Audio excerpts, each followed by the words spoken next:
Praise lord. మరి ఈరోజు దేవుడు మనకు అనుగ్రహించబడిన వాక్యం 1 కొరింథీ పత్రిక 6వ అధ్యాయము 19-20 వచనాలు మనం చూసినట్లయితే, మీ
పౌలు భక్తుడు మాట్లాడుతూ ఉన్నాడు.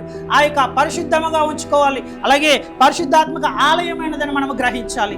పరిశుద్ధాత్మ ఎప్పుడైతే మనలో ఉందో, పరిశుద్ధాత్మక ఆలయముగా మనం ఎప్పుడైతే మన యొక్క దేహం ఉంచామో, ఈ పరిశుద్ధాత్మ మనకు గొప్ప సహాయమును అనుగ్రహిస్తూ ఉంటుంది.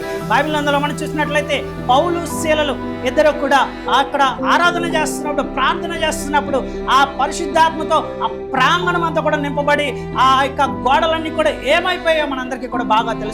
కాబట్టి ఈరోజు మనము కూడా అటువంటి పరిశుద్ధాత్మను మన యొక్క దేహంలో ఉంచుకొని మనము దేవునిలో బలపడి ఇలాంటి అద్భుతమైన కార్యములు చేయాలని ప్రేమపూర్వకంగా మిమ్మల్ని అందరూ మనవి చేస్తూ నా మాటలు ముగిస్తున్నాను. Praise lord.